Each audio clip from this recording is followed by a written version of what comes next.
బాగా చెప్పుకోదగ్గ ఫీచర్స్ అంటే జనరల్గా ఈ బడ్జెట్ కేవలం బీహార్ అదేవిధంగా ఢిల్లీ ఎన్నికలను దృష్టిలో ఉంచుకునే ఈ యొక్క బడ్జెట్ను రూపొందించినట్టుగా కూడా చెప్పడం జరిగింది. అయితే గత 7 బడ్జెట్ల కన్నా భిన్నంగానే ఈ బడ్జెట్ ఉందనే చెప్పచ్చు. ఎందుకంటే గత 7 బడ్జెట్లో ఎక్కడా కూడా ప్రజాకర్షక పథకాలు కానీ లేకపోతే ప్రజల్ని అపీల్ చేసే విధంగా ఓటర్లను అపీల్ చేసే విధంగా ఎక్కడ కూడా గత 7 బడ్జెట్లో కూడా లేదు. ఎప్పుడు కూడా జనరల్ ఎలక్షన్స్ వచ్చినా లేకపోతే అన్ని రాష్ట్రాల్లో వివిధ రాష్ట్రాల్లో ఎలక్షన్స్ వచ్చినప్పటికి కూడా వాళ్ళని అపీల్ చేయడం కోసం పెద్దగా ఏం ప్రకటించలే. కానీ ఈసారి మాత్రం ఖచ్చితంగా అంటే 2024 ఎన్నికల ఫలితాలను దృష్టిలో ఉంచుకొని రాబోయే ఎన్నికల్లో కూడా కొంత తాయిలాలు ఇవ్వాలి అన్న ఒక ఉద్దేశంతోనే ఈ బడ్జెట్ ఉన్నట్లుగా కూడా అందరికీ అర్థమవుతుంది. ఎందుకంటే బీహార్లో ముఖ్యంగా నవంబర్లో ఎన్నికలు జరగబోతున్నాయి. అక్కడ తర్వాత అక్టోబర్లో అక్కడ ఈ యొక్క షెడ్యూల్ కూడా రాబోతుంది. బీహార్ ఎందుకు ప్రత్యేకంగా ఈ విధంగా తాయిలాలు ఇవ్వాల్సి వచ్చిందంటే ఈరోజు ఇచ్చినటువంటి బడ్జెట్లో ప్రత్యేకంగా చెప్పాలంటే స్టేట్ స్పెసిఫిక్గా చెప్పినవి మాత్రం కేవలం 5 స్టేట్లు స్టేట్ స్పెసిఫిక్గా కేటాయింపులు జరిగినాయి.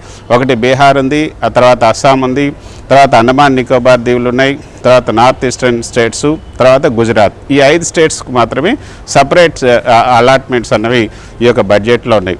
బీహారు ఏదైతే ఎన్నికలకు రాబోతున్నాయో నవంబర్లో ప్రత్యేక హోదా కావాలంటూ అక్కడ నితీష్ కుమార్ డిమాండ్ చేశారు. ప్రత్యేక హోదా ఇవ్వకపోతే ప్రత్యేక ప్యాకేజ్ అయినా ఇవ్వాలని కూడా ఆయన డిమాండ్ చేశారు. అక్కడ ప్రశాంత్ కిషోర్ కూడా ఒక పార్టీ పెట్టుకుని కూర్చున్నారు. ఇప్పుడు ఎన్నికలు జరుగుతున్న నేపథ్యంలో ప్రత్యేక హోదా లేకపోతే ప్రత్యేక ప్యాకేజ్ కనుక ఏది లేకపోతే రాబోయే ఎన్నికల్లో ఖచ్చితంగా ఆ పార్టీ కొంత గడ్డు కాలం ఎదురయ్యే అవకాశం ఉంటుంది. కాబట్టి దాన్ని ఫుల్ఫిల్ చేయడం కోసం ఈ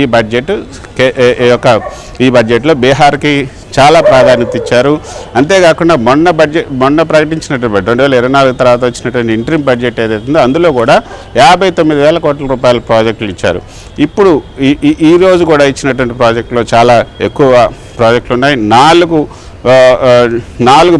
న్యూ ఏదైతే గ్రీన్ఫీల్డ్ ఎయిర్పోర్ట్స్ని డెవలప్ చేస్తామని చెప్పారు. అంటే 4 ఎయిర్పోర్ట్లు ఇచ్చారు. తర్వాత ఒక బ్రౌన్ ఫీల్డ్ ఎయిర్పోర్ట్ని కూడా పాట్నాకి కేటాయించారు. ఇప్పుడున్నటువంటి పాట్నా ఎయిర్పోర్ట్ ఏదైతుందో ఆ పాట్నా ఎయిర్పోర్ట్ని కూడా ఎక్స్పాన్షన్కి కూడా అనుమతించారు. దీంతోపాటు మఖానా బోర్డ్ అంటే మనకి ఎక్కడా కూడా అది ప్రత్యేకమైనటువంటి ఒక తినే పదార్థం అనమాట. మఖానా అంటే ఫాక్స్ నట్ అంటారు ఇంగ్లీష్లో. పాప్కార్న్ లాగా ఉంటుంది. అది తామర పువ్వుల నుంచి తీస్తారని అది ఎక్కువగా అక్కడే సాగు చేస్తారు తామర పువ్వులు. తర్వాత అది బీహార్కి ప్రత్యేకమైనటువంటి ఒక పదార్థం అనమాట. సో దానికి ఒక బోర్డు వేసి దాని ప్రాసెసింగ్ అదేవిధంగా దాని మార్కెటింగ్ వీటన్నిటి కోసం తర్వాత వాళ్ళకి ఆ రైతులకి అభివృద్ధి వాళ్ళకి కొంత ప్రోత్సాహకాలు ఇవ్వటం, బ్యాంకుకి సంబంధించినటువంటి ఈ యొక్క రుణాలు కల్పించడం వీటన్నిటి కోసం ఒక బోర్డుని ఏర్పాటు చేయటం అన్నది ప్రత్యేకంగా చెప్పుకోవచ్చు. మరో విషయం, ఈరోజు బీహార్కి చెందినటువంటి పద్మశ్రీ అవార్డు గ్రహీత ఇచ్చినటువంటి మధుబని శారీ అంటే మధుబని కూడా అక్కడ మిథిలాంచల్ ఏరియాలోనే ఉంది బీహార్లో. ఆ బీహార్ ప్రాంతానికి చెందినటువంటి మనం పోచంపల్లి ఇవన్నీ చెప్తాం కదా హ్యాండ్లూమ్ ఇది. ఆ హ్యాండ్లూమ్ శారీ ఏదైతే పద్మశ్రీ అవార్డు గ్రహీత ఇచ్చినటువంటి మధుబని శారీతోనే ఈరోజు నిర్మలా సీతారామన్ ఈ యొక్క బడ్జెట్ని కూడా ప్రవేశపెట్టారు. సో పూర్తిగా బీహార్ని దృష్టిలో ఉంచుకొని పెట్టారు. 4 కొత్త ఎయిర్పోర్ట్లు, తర్వాత ఒక ఉన్నటువంటి ఎయిర్పోర్ట్ పాటు దేశవ్యాప్తంగా ఇవాళ బడ్జెట్ అయిపోయిన తర్వాత బీహారీ బడ్జెట్ అనే చర్చ జరుగుతుంది దీని మీద. అయితే అలాగని పూర్తిగా మనం కొట్టిపారేలం. మిగతా రాష్ట్రాలకి ఎన్డీఏ పాలిత రాష్ట్రాలకి కొంత చల్లని చూపే చూశారు. ఆ పేర్లు కొన్ని పేర్లు చదువు. ఆంధ్రప్రదేశ్ విషయంలో కొంత సానుకూలత వ్యక్తమవుతుంది. ఆంధ్రప్రదేశ్ ప్రభుత్వం తరఫు నుంచి వాళ్ళు కూడా కొంత ఆనందాన్ని వ్యక్తం చేస్తున్నారు. ఆంధ్రప్రదేశ్ పేరు ఉచ్చరించకపోయినా బడ్జెట్ ఓపెన్ చేసినాక చాలా ఉన్నాయి.